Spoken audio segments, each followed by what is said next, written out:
apresentar depois do Sérgio aí, né, com essa passagem histórica mostrando para nós o Charles Richer, né, contemporâneos, né, como o Sérgio falou.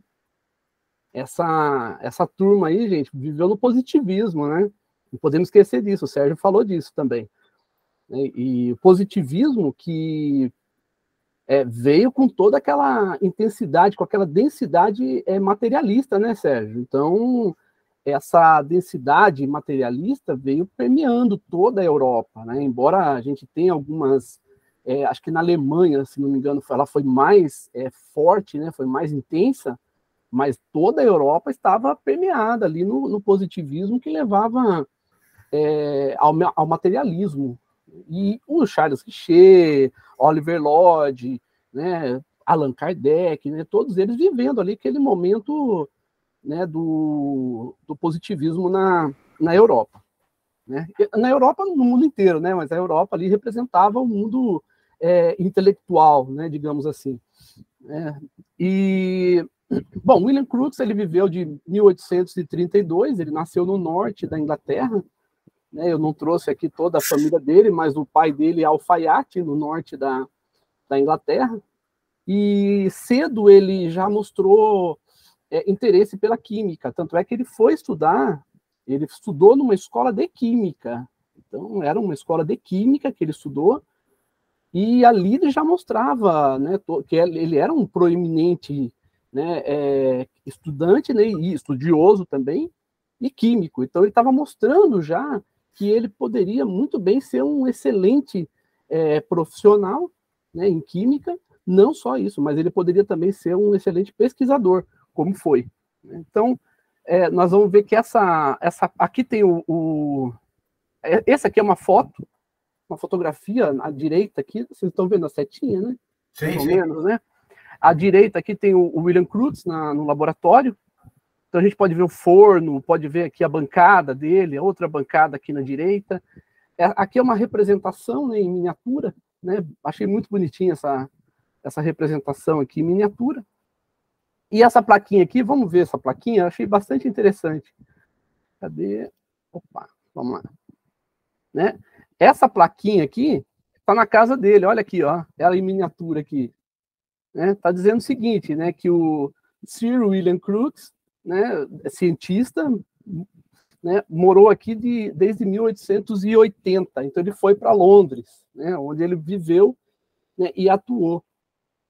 Né? E a gente diz assim, né, Raul, que, né, o cientista ele tropeça nas descobertas, mas ele somente enxerga a descoberta se ele estiver empenhado naquilo, né? Muita gente pode tropeçar nas evidências, mas não vai enxergar aquela evidência se não estiver empenhado, trabalhando naquilo lá. E o William Crookes, ele estava, né? Ele estava, assim, né, desde mais novo, né? Vou falar um pouquinho aqui sobre essa passagem dele. Então, quando ele foi para Londres, ele já tinha estudado, então, na escola de química. Ele foi para Londres, ele montou um laboratório de química, e é interessante, porque o laboratório, ele tinha um laboratório na casa dele também, né? Então, imagina, um laboratório de química na casa dele, né? Que não tinha as exigências, né, que tem hoje, né? Que você tem que ter chuveiro, tem que ter enfim, toda aquela proteção, né? Mas se fosse hoje, não deixavam não, viu? Na casa, não. Algumas universidades, né, eles já não estão querendo deixar, porque não tem toda a proteção, imagina. Questão de segurança. Questão de segurança, exatamente. E com razão, né, Raul? Bom, então, aqui é uma frase de William Crookes, né? Não digo que isto é possível, digo, isto é real, né? Mostrando a convicção dele, né? A convicção de William Crookes. Mas será que ele esteve sempre convicto? Não. Não era convicto. Então, a gente ouviu o Sérgio falar do Charles Richer. Charles Richer, ele tinha, assim, a questão dele com a reencarnação, não acreditava muito, né? Tinha suas dúvidas, respeitava, mas tinha suas dúvidas. E o William Crookes não era diferente. O William Crookes não acreditava, o William Crookes era cético, o William Crookes, e não só ele, pessoal, Alfred Russel Wallace, né, que foi o colaborador ali, ele e o esqueci o nome dele agora. Darwin, né? Ele e o Darwin, eles colaboraram, né? Na evolução das espécies, enfim, né? O Oliver Lodge, né? Todos eles não tinham essa crença, né? Eles não acreditavam nisso de fato, né? Então, quando foi que ele falou isso? Não digo que isto é possível, eu digo isto é real. William Crookes, ele tinha uma habilidade para a ciência que era fora do normal, acima do normal, eu diria, completamente. Né? Ele não ganhou o prêmio Nobel. Depois que a gente lê a vida do William Crookes, a gente pode até ver que foi uma injustiça histórica aí, né? Deveria ser dado para ele um prêmio Nobel, né? Naquela época não foi, né? Então, olha ele novinho aí, né? Ele nasceu em 1832, né? Foi para o Colégio Real de Química em 1847, se tornou cavalheiro, né? Então ele se tornou Sir, se tornou Sir com a Rainha Vitória. Depois eu sei que ele era muito respeitado pela família real, Rainha Vitória. E depois também ele foi agraciado acho que é com a Ordem do Mérito de 1910, já pelo rei Eduardo, tá? Então Rainha Vitória e rei Eduardo. E ele foi presidente da Sociedade Real de Química, né, da Royal Society, né, de Química, que é uma instituição respeitadíssima na Inglaterra. E em 1919 ele desencarnou. Tá? Então ele está aí novinho, porque geralmente aparece ele já mais idoso, né, com aquela barba típica, né, daquela época dos ingleses. Né? Olha ele aí também. Né? E algumas questões da química, ele descobriu o tálio, né? Ele trabalhava muito com a luz, né? com luminescência, com fosforescência, e ele trabalhando, né? Ele descobriu, né? O elemento tálio. Né? Em 1873, então vamos lá, em 1861 ele descobriu o tálio, e em 1873 ele determinou o peso atômico do tálio. Então, por determinar o peso atômico do tálio, a gente consegue identificar a habilidade experimental do William Crookes. E ele trabalhava muito com espectroscopia também, a ponto dele desenvolver o tubo de raios catódicos, né? Não vou explicar o que é o tubo de raios catódicos, mas a gente pode associar com aqueles tubos de TV, os primeiros lá, né, João? Aqueles primeiros que eram a válvula ainda naquela época, né? A gente lembra da televisão antiga, né? Que ela começava com uma luz bem pequenininha e ia crescendo assim, né, na tela, né? A gente tinha até esquecido disso, né? Mas eu vou lembrar. Né? Então ele trabalhava com a espectroscopia, né? Na física, então, os raios catódicos, ele trabalhou também com radioatividade. Ele trabalhou com radioatividade, ele trabalhou com a separação do urânio. Né? Então, ele conseguiu fazer a separação do urânio, que é um processo que hoje em dia os laboratórios fazem, mas nessa época, né, não é bem um enriquecimento, ele separou para poder observar o urânio. Agora, uma curiosidade é que a Europa, né, quem está na Europa pode dizer se isso é real ou não, mas eles usam o açúcar da beterraba, não é isso? E o açúcar, se for isso mesmo, se não for isso, me corrijam, por favor. Foi o William Crookes o William Crookes ele desenvolveu um dos primeiros métodos para atingir o som ligado, gente. Acho que é o César. César, diga para nós, por favor. Ele desenvolveu um método de separar o açúcar da beterraba, né? Só por uma curiosidade na época. Bom, e os prêmios dele? Em 1875, a medalha real, em 1904, a medalha Copley, e entre 1913 e 1915 ele recebeu um prêmio, que é ser presidente da Royal Society, né, de Química. Bom, aqui tem uma foto já, ele tirou várias fotos, né? Depois a gente vai falar um pouquinho, né? Mas ele não começou com a Florence Cook, né? A Florence Cook, que era médium, ele não começou com ela. O irmão dele faleceu. E quando o irmão dele faleceu, então ele começou a buscar formas de conversar com o irmão dele. Então ele ia a muitas sessões, né? Espíritas, né? e procurando conversar com o irmão dele. Até que então ele entrou em contato com o Daniel Douglas, ou Douglas, né? Tem alguns textos trazem Douglas, outros trazem Douglas, né? Daniel Douglas Home, né? Que era um médium assim de efeitos fabulosos na época, né? Então o William Crookes começou então a investigar, fazer investigações com o Daniel Douglas Home, né? E de 1871 a 1874, então ele trabalhou com a Florence Cook. A Florence Cook, na época, tinha 15 anos de idade e ele não poderia trabalhar com ela. Isso seria um escândalo para a sociedade. E ele já era da sociedade, né, nessa época. Então, né, já pertencia, já era alguém muito reconhecido e conhecido, né, pelo seu trabalho e pela sua pessoa. Então, a esposa do William Crookes pediu para os pais da Florence Cook para tê-la em sua guarda.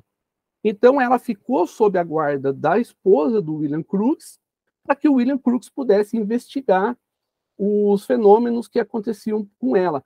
Ela pediu, ela que solicitou, ela que foi atrás. Por quê? Porque ela estava sendo muito mal falada, né? Tinha muita gente, assim, gente muito conhecida, que estava falando mal dela por conta disso. Falava que era tudo mentira, que não era verdade, né? E ela foi atrás do William Crookes.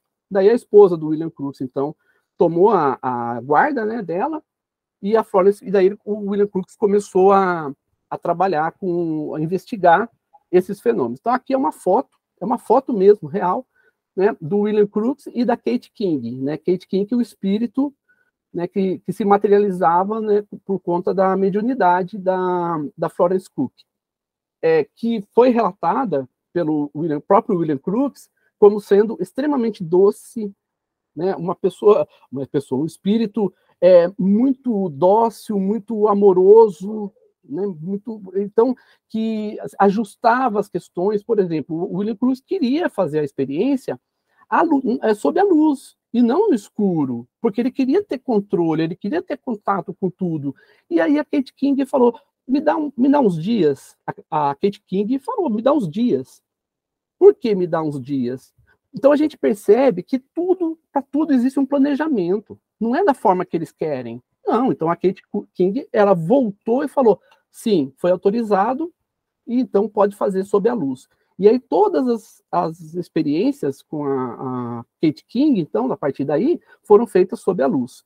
E aí tem algo que até hoje permanece, né, que trazem como sendo algo verdadeiro e que não é, que o William Crookes já desmistificou há muito tempo, né?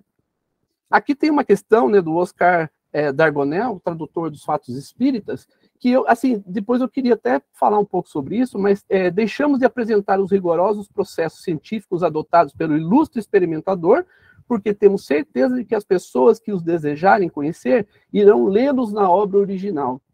Isso me deixa um pouco triste, porque a gente percebe que William Crookes, ele fugia dos rituais religiosos, ele fugia, ele não queria, ele queria investigar, ele fugia de todo e qualquer ritual religioso, né?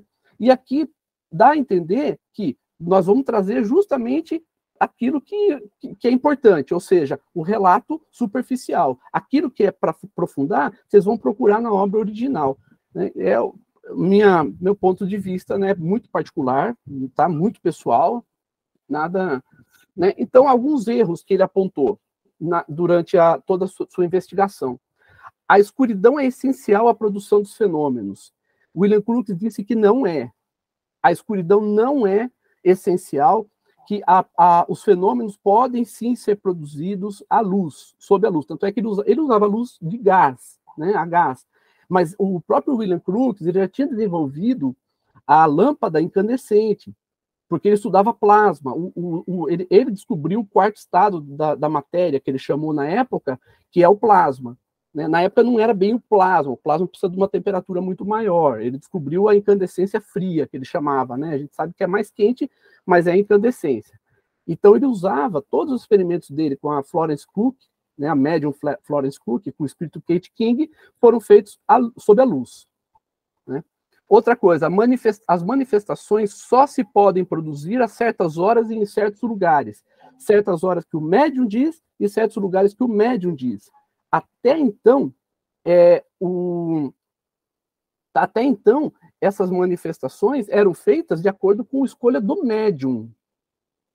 O William Crookes, ele veio e falou, não, se for por escolha do médium, eu não faço. Eu vou fazer se eu escolher o lugar, a hora e a forma que vai ser feita. Então, quando o William Crookes falou isso, ele quebrou um padrão que vinha sendo normal nas reuniões.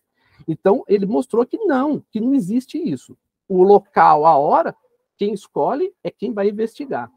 E outra coisa, o médium deve escolher os que podem assistir à sessão. Ele também mostrou que não. Quem escolhia os participantes das sessões era o próprio William Crookes. E ele pegava a dedo e não repetia. Então, um dia ele trazia alguns experimentadores, alguns acadêmicos, pessoas da sociedade, outro dia ele trazia outros. E ele trazia os críticos. Ele trazia aqueles que buscam nos mínimos detalhes saber o que está acontecendo. São esses que o William Crookes buscava. Né? Então, são os 3 erros que ele mostrou na metodologia. Tá?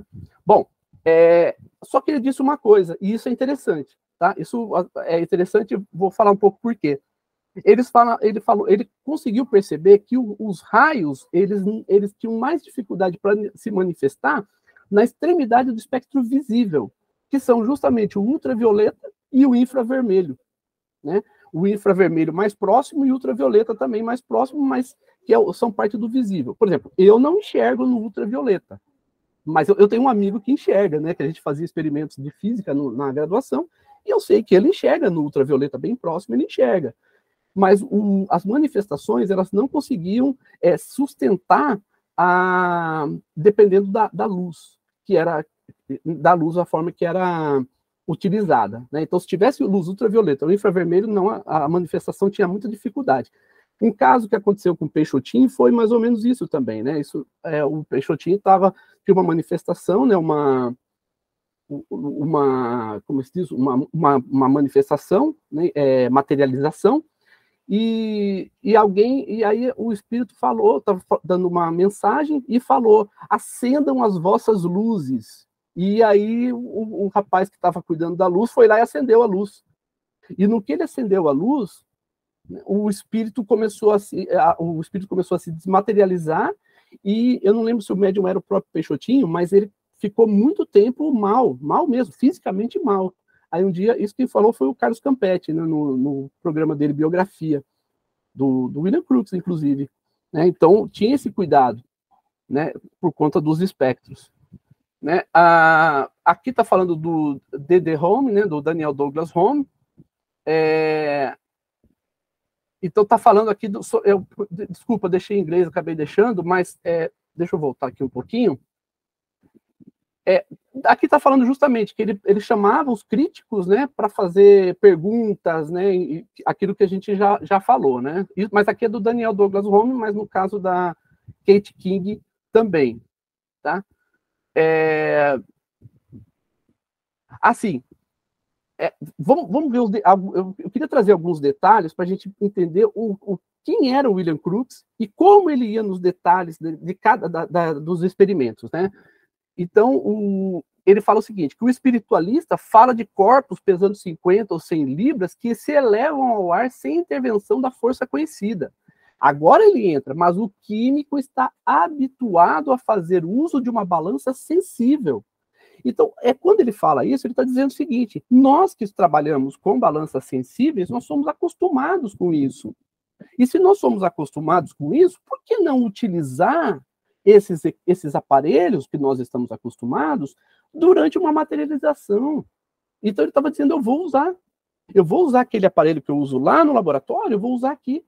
Porque eles falavam mesmo, no livro dele, ele chega a falar que o médium chegava a perder em torno de 40% da sua massa corporal durante uma materialização.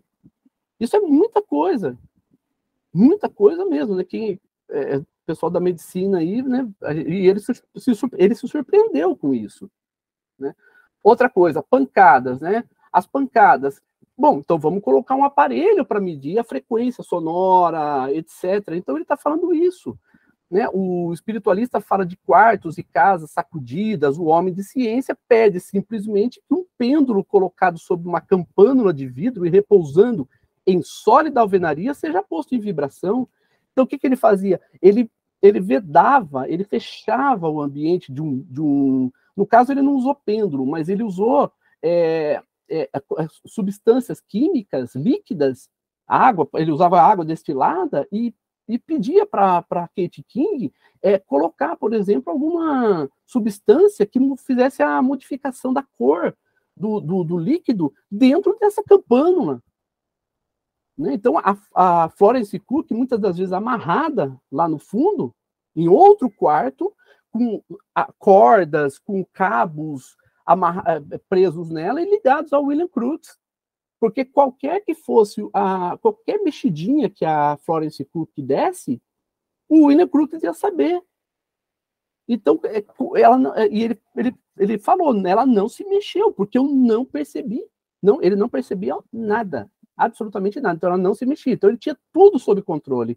Tá vendo? Nós vamos ver aqui daqui a pouquinho. Né?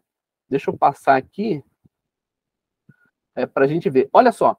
Essa metodologia, eu trouxe só um pouquinho, tá, gente? O livro traz muito mais. A sessão ocorreu em um salão iluminado, isso que é uma experiência dele. É com um acordeon. Nesse caso aqui, é com o Daniel Douglas Home. Mas a mesma coisa acontecia ele fez com a Florence Cook, aliás, muito mais aprimorado. Então, aqui com o Daniel Douglas Home, nós vamos ver um tipo de experimento que com a Florence Cook foi muito mais aprimorado, ele tinha muito mais controle. A sessão ocorreu no salão iluminado, ele comprou um acordeão, ele foi na loja, comprou o acordeão para o Daniel Douglas Home não ter contato. Então o Daniel Douglas Home não podia ter contato com nada, ele foi lá, comprou um acordeão e levou para fazer a experiência. O instrumento foi colocado em uma gaiola. Aí nessa foto de baixo a gente vê a gaiola de madeira, aberta nas partes superior e inferior, mas circundada com cobre, com madeira, com tudo. É uma gaiola mesmo, né? Isso é chamado até de gaiola de Faraday, né? Para não haver interferência externa de alguma forma. Então, ele, de todas as formas, ele queria ter controle sobre isso. Né? Então, tamanha a metodologia dele. E esse desenho, essa representação que vocês estão vendo, é um tipo de balança que ele utilizou. Esse tipo de balança é uma balança que, na época, era de muita precisão. Qualquer que fosse a variação dessa... Aqui é uma madeira, né? Cadê o meu mouse? Opa, perdão. Aqui é uma mesa, mas aqui você tem o que a gente chama hoje de dinamômetro, que é para medir força. Tá? E mede a força. Então, qualquer que seja a variação do ângulo dessa madeira que está apoiada aqui na mesa, ele já conseguiria perceber. Isso já era medido. Então, eram medidas muito precisas. No caso do dinamômetro aqui que está representado, não. Mas a gente sabe que o William Crookes, como químico e como físico, ele tinha aparelhos muito mais sofisticados que ele mediu o peso atômico do talho, né? De formas indiretas, mas ele mediu. Né? E aqui... Até isso ele controlava. A posição das pessoas na mesa, no momento da sessão. Então, aqui a gente vê o William Crookes, né, ia sentar aqui o Daniel Douglas Home, e aqui os demais convidados, né, em volta da mesa. Então, essa representação mostra a porta, mostra a lareira, mostra as janelas, né? Então, quer dizer, ele tinha essa... Bom, quais foram os principais resultados que ele observou? Alteração do peso dos corpos, por conta da música tocada no acordeão, sem qualquer interferência humana. E a temperatura da sala, né, coloquei aqui, variou de 68 graus Fahrenheit a 70 graus Fahrenheit, de 20 graus Celsius a 21,1 graus Celsius. Eu fiz questão de colocar a variação de temperatura para a gente ver qual a precisão dele, né? E aqui nem está colocado tão preciso quanto ele representou nas suas medidas, né? Aqui algumas fotos, né, da Florence Cook, né, que eu trouxe aqui para a gente dar uma olhada também, né, ver quem era a Florence Cook. Aqui a Kate King, né, essas fotos são todas daqui. Ele tirou mais de 50 fotos, né, em uma única sessão. Então ele tinha tudo ali pronto para tirar as fotos. Então ele ia tirando as fotos. Só uma parte, Fred. Oi, Raul. Queria te chamar a atenção de que a perfeição do espírito, né? Você vê uma materialização, a gente vê o nariz, a boca, os olhos, quer dizer, é uma coisa impressionante para a época, né? Você imaginem como que a gente pode pensar nisso hoje, né? Não, é fenomenal. Assim, é fenomenal. Tanto é que tinha gente que tinha dúvidas, né? E aí, o que eles faziam? Eles colocavam a mão, o médium enfiava a mão num pote de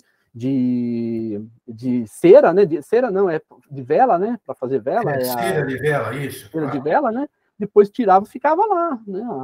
A mão lá. Isso tem até hoje guardado em museus as experiências dele. Parafina, né? Parafina, obrigado, Raul. Então, aí a perfeição, né, das fotos, né? A gente vê borrado nos cantos, mas é porque estavam, né? E aqui, né, aqui só para trazer alguns que foram contemporâneos deles, do William Crookes, né? O Alfred Russel Wallace, o Oliver Joseph Lodge, que é o Oliver Lodge, que o Sérgio falou também, o Lord Rayleigh. O Lord Rayleigh é o que também estudava espectroscopia, ele que explicou por que o céu é azul, né, César? E tem outras coisas também que ele explicou, né, sobre espectroscopia. O William James, né? Então são outros contemporâneos dele. Alguns deles não quiseram assinar o relatório. Essa é um dado interessante. Não quiseram. Então, o William Crookes, ele assinou o relatório que ia ser encaminhado para o Royal Society, ele assinou sozinho. E aí ele ficou um tempo, né, depois que ele parou as investigações com a Florence Cook, ele ficou um tempo sem falar sobre isso. Ele não falava com ninguém sobre isso, porque ele tinha muito receio de perder, inclusive, a posição dele, porque os ataques foram cruéis, os ataques foram muitos.